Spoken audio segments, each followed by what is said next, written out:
My AEP 800 Module 5, Barriers in Web 2.0.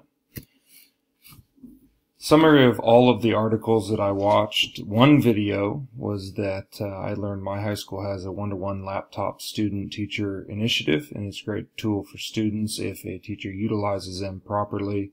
However, if a teacher utilizes or does not utilize at all the technology available, it does hinder a student's learning, and it does cause for a hindrance in the classroom environment where the student can't participate fully.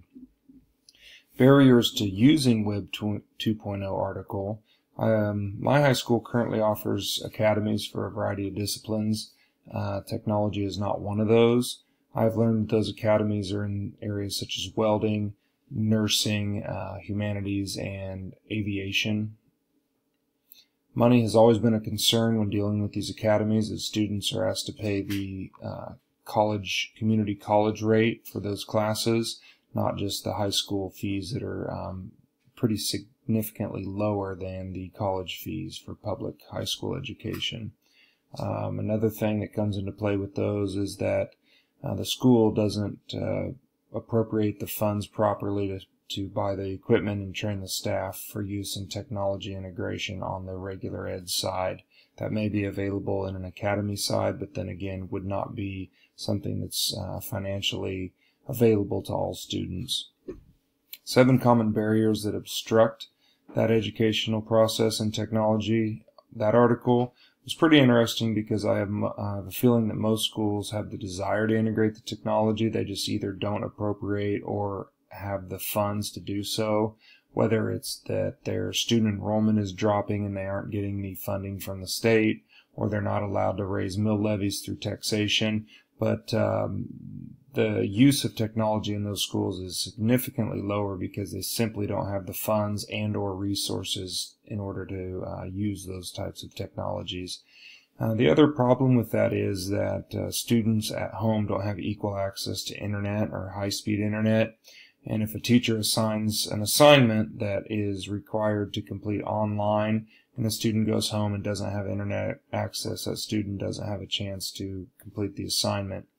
And I also noticed in that article that many districts struggle to expand on the great ideas in the classroom. Some teachers might have wonderful ideas to be able to use, but they don't have any way to mass produce those on a scale that's available to the entire school district. The digital age divide. Rural areas, outside cities and in farming communities and outside of major metropolitan areas don't have access to the high-speed internet, and therefore there's a giant divide in what they can accomplish with technology. They just don't receive the adequate internet access that those places and homes in metropolitan areas do. And these are typically poor rural areas that are still on broadband or dial-up internet access. And if anybody remembers back to the days when you had to wait on a modem, at the time I suppose we didn't know much better, but now if you had to do that it would be incredibly frustrating because we're so used to technology being faster and faster.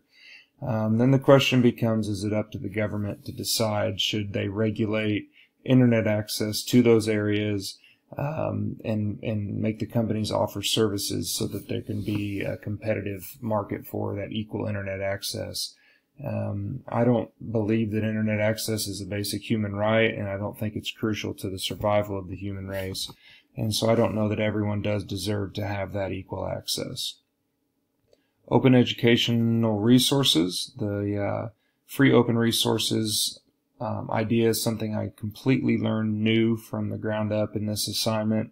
I was unaware of any of those types of programs that are available online for curriculum directors or anybody else that is making decisions for a district for what their teachers can use.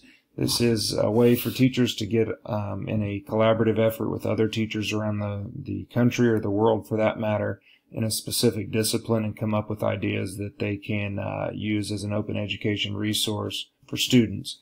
One of the districts that implemented that is a fairly large district in our country, the Washington, D.C. school district of almost 50,000 students.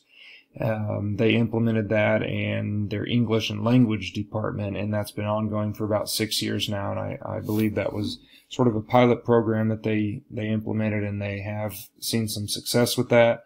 So they're going to expand on that.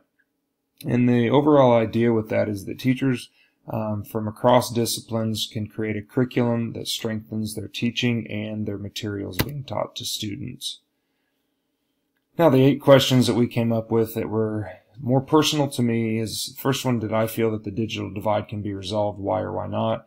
I just absolutely do not feel that that can be resolved any more than the income gap that causes that can be resolved.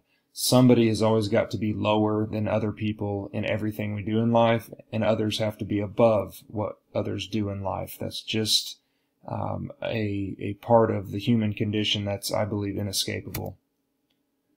What skill sets do I feel the 21st century students must acquire prior to graduation?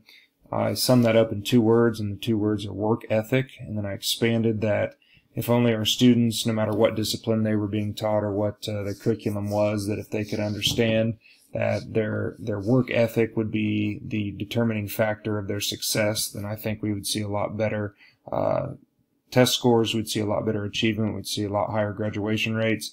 But without the desire for this achievement, students are just are not going to be completely successful in the way that our officials want to see that data.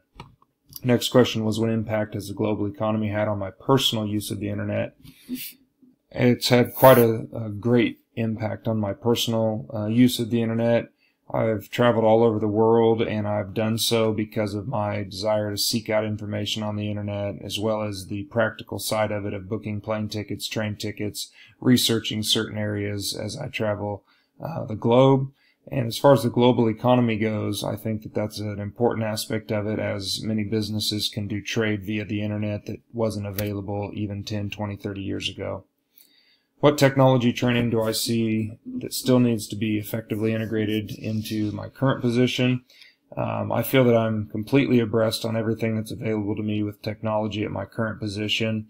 So therefore, it's either money needs to be allocated for new technology that I then can learn how to use in my classroom, whether that be new devices or new infrastructure or higher speeds or spaces available for me to learn new technologies and have those become available to my students.